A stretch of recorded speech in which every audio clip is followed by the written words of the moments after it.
गांव गंगा में जो ये श्री गुरु जम्बेश्वर केंद्र का शिलान्यास समारोह है, इसमें आज के हमारे मुख्य अतिथि हरियाणा के पंचायत मंत्री श्री महिपाल जी ढांडा, अखिल भारतीय बिश्नोई महासभा के संरक्षक बिश्नोई रतन चौधरी कुलदीप सिंह जी बिश्नोई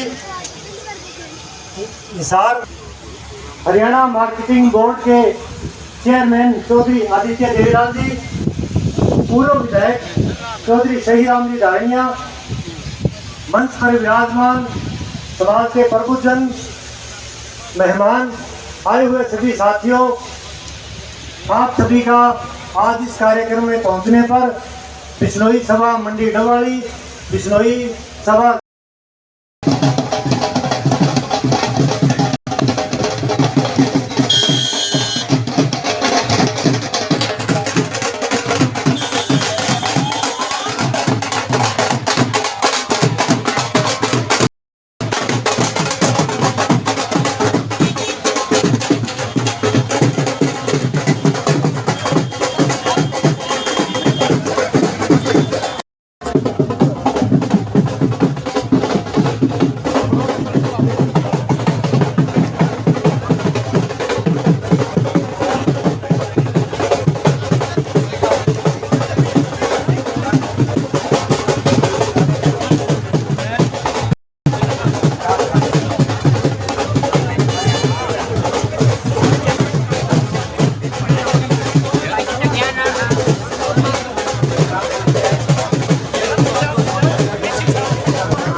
नमस्कार।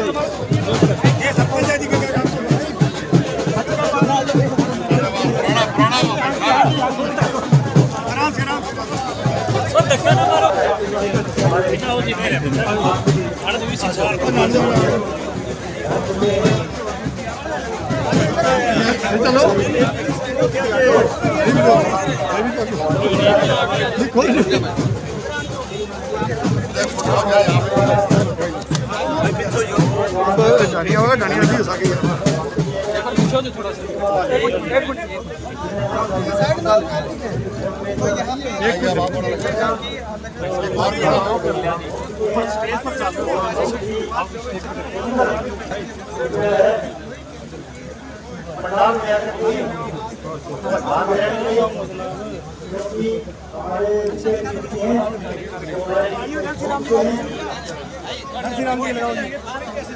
ऊपर जाना है क्या?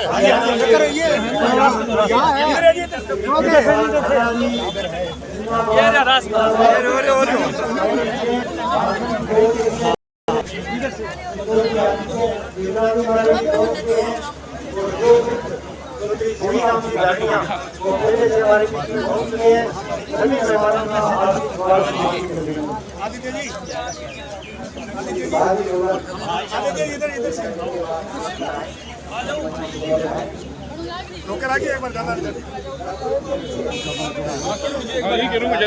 बस स्टेज में बनाया यार भाई साहब ले जाओ और मत जाने दो बस भाई इधर बस भाई और नहीं बिल्कुल जाओ आगे लीडरशिप गांव गंगा के मेरे मायतों, मेरी माताएं, आस पड़ोस के गांव से आए हुए बहुत ही सम्माननीय इलाका वासियों, मैं ज़्यादा समय नहीं लूँगा क्योंकि बहुत लेट हो गए और आज गर्मी बहुत है, लेकिन आ गर्मी लागण को लाग रही क्योंकि इलाके की एक नई जोत जगाने को आज सारा इलाका वासियों को बहुत पुरानों सपनों, और मैं कहूँगा कई दफ़ा अंधेरों हुआ और अंधेरे में एक उम्मीद की किरण हुआ, परमात्मा भी किरण का नहीं लोगों को ध्यान डाल और भी किरणों उजालो हो गए आने वाली पीढ़ियां खातर छोटे छोटे टावरा खातर नानकियां खातर जबकि आ चीज यूनिवर्सिटी की तरफ हूँ जको सहयोग मिलने लग रही जी केंद्र के नाम मैं एक चीज कहना चाहूँ शायद पहली इस तरीके की चीज अगर अपने इलाके में आ जाए तो अपने इलाके का नौजवान नशा दूर रहा क्योंकि समाज जब जागृत होता है तो हर बुराई और हर कुरीतियों पे सामाजिक कुरीतियों पे काबू पाया जाता है। साथियों मुख्यमंत्री जी मनोहर नायब सैनी जी ने इस इलाके के अंदर बहुत विकास का पैसा दिया और मैं धन्यवाद करता हूं मनोहर लाल जी का जो पूर्व मुख्यमंत्री है उनका कि उन्होंने डबाली को पुलिस जिला बनाने की घोषणा डबाली गांव की ग्राम पंचायत के अंदर की और आज डबाली के अंदर एसपी बैठे हैं डबाली के अंदर तमाम सुविधाएं इस इलाके की विकास की दृष्टि से चल रहा है। लेकिन ये जिला बनाया गया क्योंकि नशाखोरी बहुत ज्यादा थी। पंजाब का इलाका लगता है, राजस्थान का इलाका लगता है, नशा उस तरफ से हमारे नौजवान पीढ़ियों को खाने का काम कर रहा था और इसकी रोकथाम के लिए जोर जबरदस्ती डंडे के दम पे कभी नशा नहीं रुकता। मैं ये मानता हूं कि घर को छोरो जे नशो करे बाबो और दादो और ताऊ लाख कोशिश करेंगे भी छोरे को नशो को छुटा सके, लेकिन जब समाज खड़े हो जाए और समाज में जगह ऐसा भटकेड़ा नौजवान बाना पर कठी ना कठी रास्ते पर ल्यास का भी खातर आज एक योजना दिमाग में आई कि इलाके में अगर शिक्षा के तरफ कोई काम हुए और यूनिवर्सिटी की तरफ से कोई सहयोग और सहायता मिले, सरकार की तरफ से कोई सहायता मिले तो शायद नौजवानों को यहाँ एक अच्छा मौका मिले अपनी जिंदगी की तकदीर को संवारने का, अपने लक्ष्यों को लेने का, जिंदगी में तरक्की पाने का। तो मैं नरसिंह राम जी से मिला और मैंने आग्रह किया कि आप यूनिवर्सिटी के कुलपति हैं, इसी इलाके से संबंध रखते हैं, आप कुछ ना कुछ इस इलाके की नशा जो फैल रहा है, जो नौजवान पीढ़ी भटक रही है, उसके लिए कुछ करने का काम करें। नरसिंह राम जी से मैं कई दफ़ा मिला, बहुत नेक सज्जन है, लेकिन आपने कहा कि मेरे पास फंड्स नहीं है, ले मैं हर सहायता करने को तैयार हूँ। साथियों महिपाल डांडा साहब का, नायब सैनी जी का, मुख्यमंत्री जी का धन्यवाद करता हूँ कि उन्होंने इस सेंटर के लिए, गुरु जमेश्वर सेंटर के लिए जो प्रपोजल था 4 करोड़ 53 लाख का, उसमें पहली किस्त 2 करोड़ 80 लाख की हमें देने का काम किया। जैसे जैसे चीज़ें आगे बढ़ेगी इसके अंदर और अच्छी चीज़ें जुड़ती जाएंगी। आज फिलहाल जो जिस चीज़ पे हम काम कर रहे हैं वो एक लाइब्रेरी जो यूनिवर्सिटी के सहयोग से इसमें खोली जाएगी। इसके साथ साथ जो नशा मुक्ति के लिए, काउंसलिंग के लिए भी आपका सहयोग यूनिवर्सिटी की तरफ से रहेगा। नौजवान बच्चे बच्चियां यहाँ बहुत पढ़ते हैं, होनहार है, लेकिन रास्ता नहीं मिलता जिंदगी की तरक्की का। कई बच्चे राजस्थान में जाके पढ़ते हैं, कई बच्चे गंगानगर में जाके पढ़ते हैं, कई हमारी बेटियां पंजाब में जाके पढ़ती हैं। कैरियर की गाइडेंस नहीं मिल पाती और अपनी ज़िंदगी के जो मुकाम और जो सपने हासिल करने उस सपनों तक नहीं पहुंच पाते। उसके लिए भी कुलपति महोदय जी ने इसमें कैरियर गाइडेंस के लिए भी हमें एक कोई ना कोई जानकारी देने वाला ऐसा व्यक्ति भी इसमें रहेगा। इसके साथ साथ स्पोर्ट्स एक्टिविटी, क्योंकि खेल कूद जो है मनुष्य के जीवन को संवारता है, नौजवानों के जो जीवन है उसके अंदर मजबूती लाने का काम करता है, उसे मजबूत करने का काम करता है। तो साथियों ये तमाम चीज़ें इसी केंद्र के अंदर यूनिवर्सिटी के सहयोग से और हरियाणा सरकार के इंफ्रास्ट्रक्चर के सहयोग से इस इलाके में बढ़ने जा रही है। मैं तमाम साथियों की तरफ से आप सबका, तीनों का तहे दिल से आभार प्रकट करता हूं। और इस गंगा गांव की धरती पे आप आए हो और एक ऐसा दीपक जलाने आए हो जो दीपक आने वाले 100 सालों में जलता रहेगा, रोशनी देता रहेगा, ऐसी मनोकामना करता हूँ। पुनः ज़्यादा समय नहीं लूँगा, पुनः एक बार ही दरख्वास्त करूँगा कि जोरदार तालियों फेर आऊँगा, स्वागत करो। और एक कर मैं दरख्वास्त करूँगा कि खड़े होके डांडा साहब को स्वागत करो, क्योंकि पिछड़ो सो तो आगे नहीं है। जोरदार स्वागत करो तालियों का।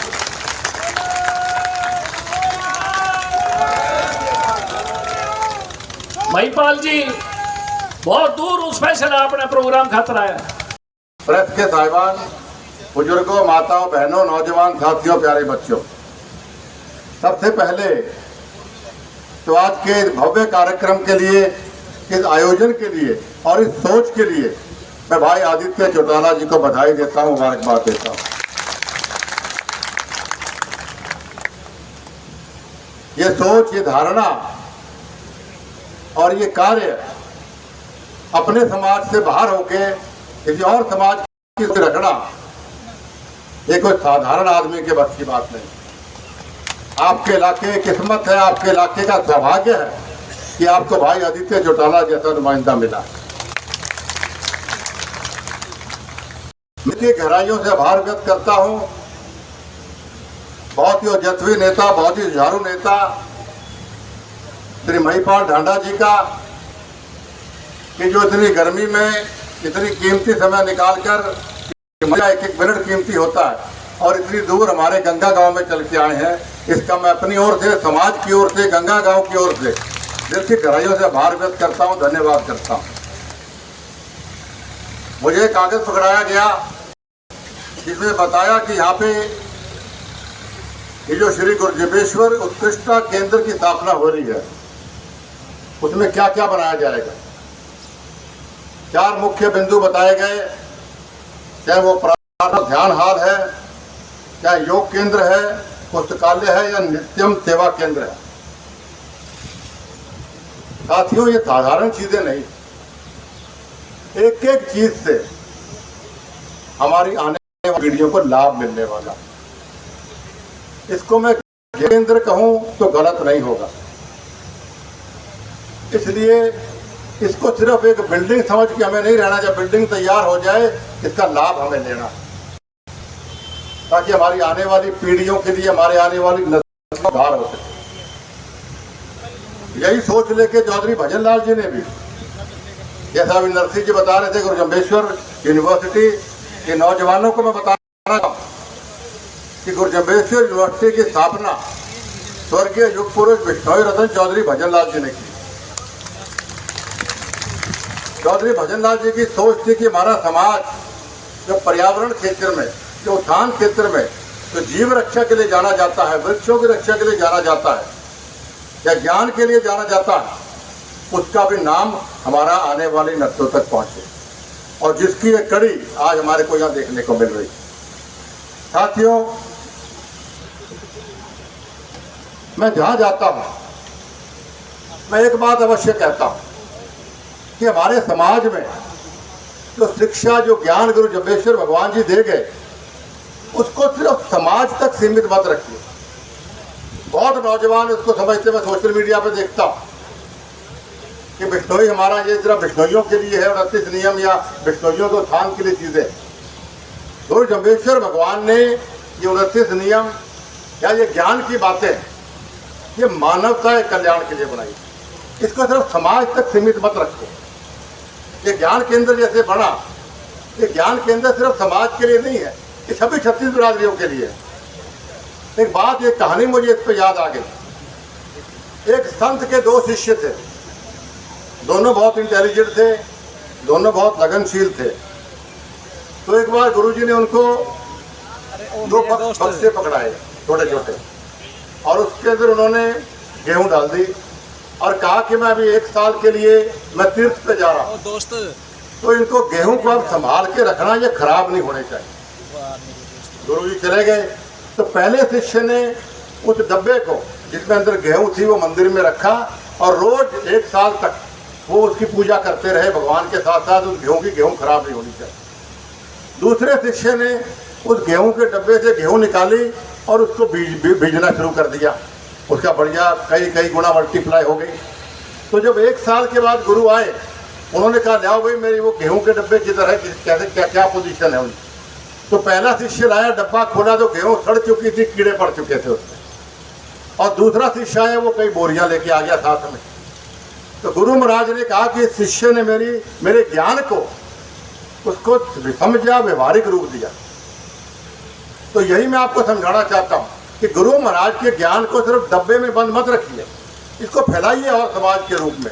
मानवता के कल्याण के लिए हमें आगे बढ़ना, इसको आगे बढ़ाना है। हमारे समाज की जो महानताएं गुरु महाराज ने कई सौ साल पहले आने वाले पर्यावरण के खतरे को बारे में हमें अवगत कराया था, जो आज विदेशी लोग भी इस बात का लोहा मानते हैं। चिपको मूवमेंट में अमृता देवी को कौन भूल सकता, शहीद अमृता देवी को 363 बिश्नोइयों ने एक वृक्ष की रक्षा के लिए अपने सर कलम करवाए। इतने स्वर्णिम इतिहास हमारे समाज का है, लेकिन इसके आगे आप लोगों को प्रेरित करिए। यही सच्ची श्रद्धांजलि मैं समझता हूँ कि चौधरी गुरु जम्बेश्वर भगवान जी की शिक्षाओं को होगी। ये ज्ञान केंद्र बनाने के लिए जब भी आदित्य जी से मेरी बात होती है, बड़ी हैरानी मुझे होती है। कोई भी लीडर किसी और लीडर से मिलता है तो अपने व्यक्तिगत कामों के लिए मिलता है, तो मुख्यमंत्री को ये कह दो, या मैं ये करना चाहता हूँ, या मेरे लिए ये मेरे लिए हो जाए। जब भी ये मुझे मिले, ये मंच गवाह है, हमेशा आपके इलाके के उत्थान की बात मेरे से करते हैं। बड़ा खुश मैं होता हूँ, बड़ा फक्र मुझे महसूस होता है, और मैं फक्र इस बात पे होता है कि मेरे बिश्नोई समाज के गांव भी एक ऐसे नुमाइंदे के हल्के में पड़ते हैं जो इतनी बढ़िया और पॉजिटिव सोच रखता है। इसलिए साथियों, जितनी मजबूती आप आने वाले समय में भाई आदित्य चौटाला को दोगे, उतनी मजबूती मैं समझता हूँ बिश्नोई समाज को और छत्तीस बरादरी के लोगों को मिलेगी। बाकी तो चुनाव नहीं है, चुनाव के बीच में आपके बीच में आऊँगा तो विस्तार से बताऊँगा। महिपाल ढांडा जी का के बारे में मेरे ख्याल से ये जो मंचा सिंह ज़्यादा बता पाएंगे। साधारण कार्यकर्ता के रूप में इन्होंने भारतीय जनता पार्टी में कार्य शुरू किया। ये जो आप इनको देख रहे हो मिनिस्टर बन गए, ये कोई हेलीकॉप्टर से मिनिस्टर बन के नहीं आए हैं। इन्होंने संघर्ष किया, अपना जीवन दिया है पार्टी के लिए, अपना जीवन समर्पित किया है लोगों के लिए। युवा मोर्चा के साधारण कार्यकर्ता से लेकर युवा मोर्चा के अध्यक्ष, फिर ये अलग अलग पदों पर रहकर पार्टी की सेवा की, तब जाकर यहाँ पर पहुंचे। तो ये नौजवान साथी यहाँ खड़े पीछे बैठे मैं देख रहा हूँ, इनकी जीवनी से आप भी शिक्षा लीजिए। एक साधारण परिवार से, जिसके परिवार के इतिहास में कोई राजनीति में ना रहा हो दूर दूर तक, वो व्यक्ति अगर मंत्री पद तक पहुँच सकते हैं तो आप लोग क्यों नहीं पहुँच सकते। इसलिए साथियों, इन महान आज महिपाल ढांडा जी आज जो यहाँ पर पधारे हैं, मैं उनका भी आभार व्यक्त करता हूँ, और उनसे आप सब की ओर से मैं प्रार्थना करना चाहता हूँ। इस गांव ने, ये गांव बहुत संघर्षशील गांव है, बुद्धिजीवी लोगों का गाँव, इसलिए इस गाँव में माने कुछ ना कुछ दे के जाइए, ये आशीर्वाद हो। दोस्तों, हम तो हरियाणा के आखिरी छोर पे आके खड़े हुए हैं। 4 कदम लेंगे राजस्थान शुरू हो जाएगा। आप इधर से गिनती करोगे तो ये कहोगे कि हमारा हरियाणा यहाँ से स्टार्ट होता है, मगर जहाँ से मैं आता हूँ वहाँ से तो हमारे लिए आखिरी छोर है। और जब भी किसी को सजा देनी होती है तो हमारी साइड के लोग बोलते हैं क्या बोला भाई एसडीओ एंड पढ़ यू जे गड़बड़ करे, इन्हें बोला काला वाली भेज दो, डब्बा वाली भेज दो। तो भाई आज मैं इस एरिया में आया और आप सब मान भाव के दर्शन करने का मुझे अवसर मिला। ये मेरी खुश नसीबी है कि आप जैसे व्यक्तित्व जिन लोगों के कारण समाज आगे बढ़ा है, जिन लोगों के मान सुधारक विचारक पैदा हुए, संतों की बदौलत हिंदुस्तान में अनेक प्रकार की अभूतपूर्व क्रांतियां वो हमारे समाज के सामने आई भी और आकर हमारे लोगों के जीवन को बदलने का भी काम किया। गुरु जम्बेश्वर जी की बात करेंगे, दुनिया के ऐसे चंद महान समाज सुधारक और आध्यात्मिक गुरु पैदा हुए जिसकी एक लंबी चौड़ी श्रृंखला में उनके नाम को भी आदर के साथ लिया जाता है। गुरु रविदास जी, गुरु नानक देव जी जैसे महान आध्यात्मिक संतों के साथ अगर इस देश में कुछ गिने चुने संतों का नाम आता है तो उसमें गुरु जम्बेश्वर जी भी उस माला के ऐसे मोती हैं जिन्होंने इस समाज का आमूल चूल परिवर्तन करके हम लोगों को जीने की राह सिखाई। भाइयों, समय समय पर अनेक प्रकार की कुरीतियां समाज में आई और उन समाज में जब भी एक कुरीतियां आई हैं तो उनको पार निकालने के लिए और उस वक्त की चुनौती और चैलेंज को स्वीकार करके समाज को उससे पार लेके जाने के लिए परमात्मा किसी न किसी महान आत्मा का इस धरती पर अवतरण करता है।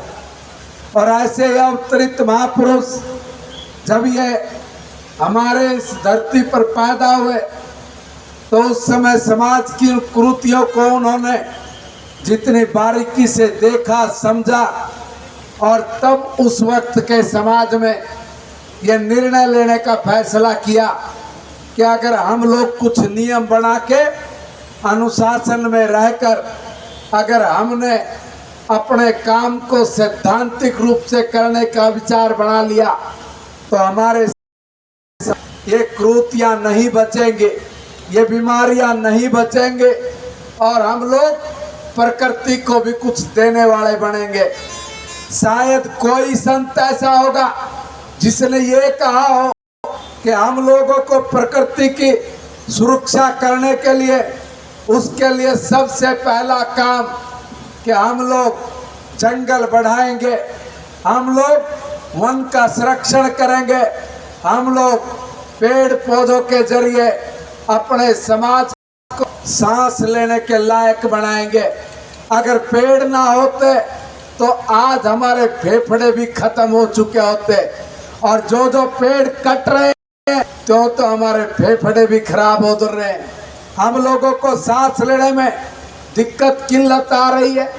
आज का हमारा अगर मैं पर्यावरण की बात करूं तो अगर हमारा समाज सही में पेड़ों की सुरक्षा करता तो आज जिस तरह का टेम्परेचर हमारे वायुमंडल में है, हमें इतने भयंकर इस मौसम की मार को झेलना नहीं पड़ता। आज बारिश भी नहीं हो, उसका भी कारण पेड़ है। आज मौसम है, उसका भी नतीजा पेड़ों की कटाई और पेड़ों का ना उगना है। उस वक्त जब ये चुनौती हम लोगों के सामने किसी ने सोचा भी नहीं होगा, तब उस वक्त के संत ने इस समाज का मार्गदर्शन करके हमारी पीढ़ियों को कहा होगा कि आप लोग पेड़ उगाओ और इन पेड़ों की सुरक्षा के लिए अगर अपनी कुर्बानी भी देनी पड़े तो उससे भी पीछे मत हटना। तभी कुलदीप जी बता रहे थे कि कितने ही सैकड़ों आदमियों ने अपनी शहादत खाली पेड़ों को बचाने और वनों को सुरक्षित रखने के लिए करके दिखाने का साहसिक कदम हमारे समाज के लोगों ने उठाया। भाइयों, यहाँ पर हम लोग हमारे यहाँ पशु पक्षी अगर हम प्रकृति के इस सिद्धांत के खिलाफ चलेंगे तो कितने अनेक प्रकार के हमारे संकट जो जमीन पर हम लोगों को नजर तो नहीं आते मगर उसके बगैर हमारा काम भी नहीं चलता। कब गुरु महाराज ने चिंता की होगी कि हमारे जो बाकी जीव जंतु हैं, इन जीव जंतुओं का भी संरक्षण करने की जिम्मेवारी अगर हम लोग नहीं लेंगे तो हम लोग एक मरी हुई आत्मा के समान होंगे। इसलिए हमारी आत्मा जागृत रहे, हम जागृत समाज का हिस्सा है। इसलिए पशु पक्षी से लेके जीव जंतु तक की दया भाव के साथ हम लोग उनका भी संरक्षण करें, उनका भी भरण पोषण करें। यह हमारी नैतिक जिम्मेवारी भी है, सामाजिक जिम्मेवारी भी है और आध्यात्मिक जिम्मेवारी भी है। कितनी बड़ी सोच का महानायक और उस महानायक की संतान के बीच में आज मुझे खड़ा होके बोलने का आपने अवसर दिया। ऐसे महानायक की संतान के चरणों में मैं कोटि कोटि नमन करता हूँ, प्रणाम करता हूँ। भाइयों, मैं तो ये निवेदन करना चाहूँगा कि हमारे बीच में अभी भाई साहब कह रहे थे कुलदीप जी कि भाई ये आदित्य चौटाला, मैं तो बैठा बैठा हंस रहा था कि भाई चौधरी साहब बोल रहे कि भाई बहुत अच्छा लड़का है, बहुत बढ़िया सेवा करने वाला है, और जब भी मिलता है काम की बात करता है। मगर चौई साहब पिछली बार आप आगे गामा में और यू आदित्य छोटाड़ा लुढ़क गया। इनका मैं निवेदन कर रहा हूँ आपने कि इस बार जब आओ तो अपने छोटे भाई को आशीर्वाद देने के लिए आना, ताकि इन लोगों की सेवा करने में ये शेर किसी तरह की कोताही ना बरते। मैं भी हरियाणा की राजनीति में और आज तो मंत्री के रूप में आप लोगों की सेवा करने का अवसर ये मुझे जो दिया है, तो मुझे जो काम करने की बात आई तो मैं एक ऐसे समय में, एक ऐसे दौर में मंत्री बना जब हरियाणा प्रदेश में हमारी पंचायतें हम लोगों के खिलाफ एक मुहिम छेड़ के बैठी थी। जब आपके छोरे को, आपके भाई बेटे को आशीर्वाद मिला तो हमने आदरणीय नायब सैनी जी के साथ मिलके ये तय किया कि हम लोग 140 करोड़ लोगों के सपने को पूरा करने वाले हैं। 140 करोड़ लोगों का सपना आज इस विश्व की धरती पर एक ही है, और वो सपना है कि हम लोग भारत को दुनिया का सबसे ताकतवर देश बनाएं। और सबसे ताकतवर देश बनाने के लिए आज से पहले इस धरा पर किसी नेता ने संकल्प नहीं लिया, और जब तक किसी देश के राजनीतिक सोच मजबूत नहीं होते तब तक देश कमजोर रहते हैं। वो देश तरक्की, उन्नति, प्रगति ठीक से कर पाने में ये सक्षम नहीं होते। और इसी का कारण होता है कि अगर किसी देश की राजनीतिक सोच कमजोर हो, वहाँ पर समृद्धि कम होती है, वहाँ उन्नति तरक्की के रास्ते संकुचित हो जाते हैं, छोटे पड़ जाते हैं। मगर जब आप सब के आशीर्वाद से इस देश में राजनीतिक मजबूत सोच और उस सोच को आपने आशीर्वाद दिया, तो नतीजा ये निकला कि दुनिया का कोई भी देश आज भारत की तरफ आंख उठाकर देखने की हिम्मत नहीं करता।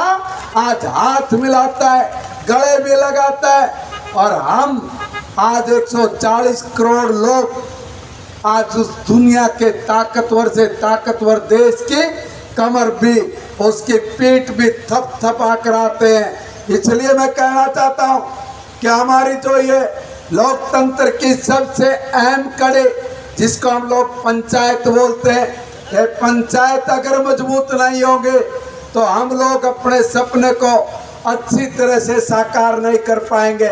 इसलिए हमने और नायब जी ने निर्णय लिया कि हम लोग अपनी पंचायतों को और ज़्यादा मौलिक अधिकार देके, लोकतांत्रिक अधिकार देके, लोक शासन को चलाने के, उसको सुगम बनाने के और उसको समृद्धि की ओर लेके जाने के लिए जितनी चीज़ों की आवश्यकता है उतनी चीज़ें हम लोग इनको उपलब्ध कराएंगे। हमारे निर्णय ने, हमारी सोच ने, आप लोगों के आशीर्वाद ने बहुत बड़ी ताकत के साथ ये फैसला करने का अवसर दिया। और यह अवसर मुझे लगता है कि जब हम लोग एक संकल्प लेकर बैठे हैं, समय सीमा तय करके बैठे हैं कि जब हम लोग अपनी आज़ादी का 100वां साल बना रहे होंगे, यानी 2047 तक हम भारत को दुनिया का सबसे ताकतवर देश बना चुके होंगे। इसी संकल्प के साथ हम लोग एक एक कदम बहुत सोच समझकर, होश जोश के साथ हम लोग समृद्धि के सारे रास्ते खोलते हुए एक बड़ी सोच के साथ अपने भारत को एक नए दृष्टिकोण के साथ एक नव निर्माण वाला भारत, ऐसा भारत जो आत्मनिर्भर भी हो और जो समृद्ध भी हो और शक्तिशाली भी हो, ऐसे भारत के निर्माण में आप सब लोगों का आशीर्वाद हमारे लिए बहुत महत्वपूर्ण रहा है। और इसी आशीर्वाद के दम पर हम लोग हरियाणा का भी नक्शा बदल रहे हैं। भाइयों, गांव के विकास के लिए हमने पहले भी कोई कसर नहीं छोड़ी। आप लोगों ने अभी कुछ बात भाई साहब ने भी कही कि जी 1 करोड़ रुपया, 50 लाख रुपया डांडा भाई जरूर देना, तू तो मेरा बड़ा भाई है। और बड़े भाई ने कह दिया तो छोटे की हिम्मत थोड़ी नहीं हो। अरियो आदित्य भी बड़ा, दोनों भाई बड़े। बड़े भाइयों ने कहा कि 1 करोड़ दे दे, 1 करोड़ तो दे ही दे रहा हूं, उसमें तो कोई चूक नहीं।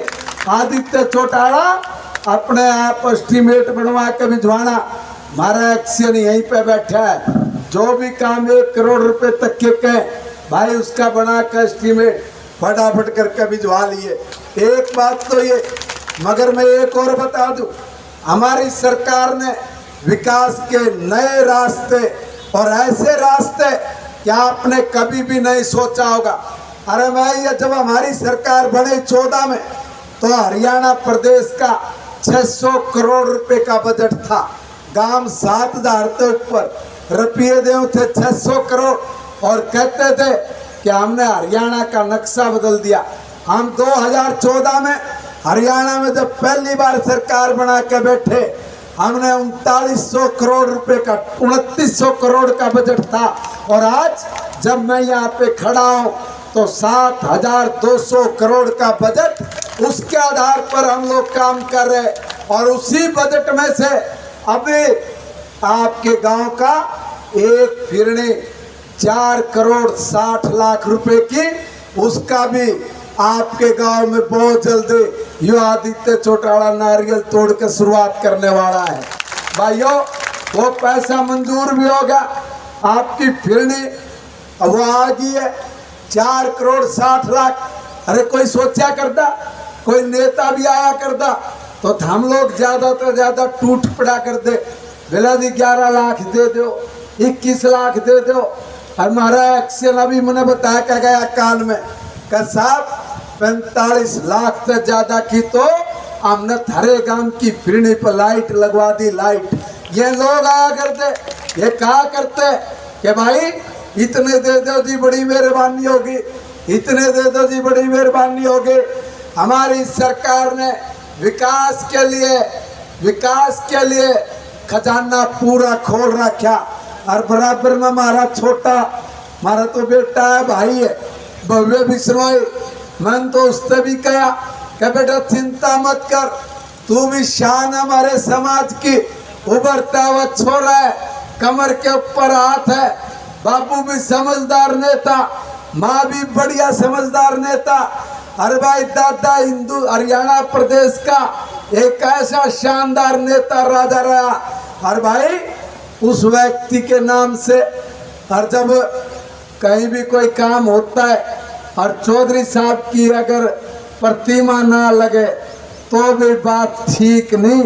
आज जो ये आप लोगों ने नव निर्माण कराया है, इस नव निर्माण में चौधरी भजनलाल जी की प्रतिमा का अनावरण भी जरूर होना चाहिए, और उसके लिए जितना भी पैसा लगेगा वो भी हमारी सरकार शानदार प्रतिमा के लिए भी मैं कहूँगा कि उसकी भी कमी नहीं होनी चाहिए। आदित्य चौटाला भाई उसका भी विशेष ध्यान रखे, ये काम भी आपने कराना है, सरकार उसका पैसा भी आपको उपलब्ध कराएगी। इसलिए मैं निवेदन करना चाह रहा हूँ कि भाई अपने समाज के महान व्यक्तित्व जिन्होंने इस हरियाणा प्रदेश को समय समय पर ऐसा महान कार्य किए, ऐसा योगदान राजनीति में रहा कि उनके योगदान के कारण जब हमारे प्रदेश में 66 के बाद बहुत कम काम हुआ करते, तब एक बड़ी सोच के साथ चौधरी साहब ने काम।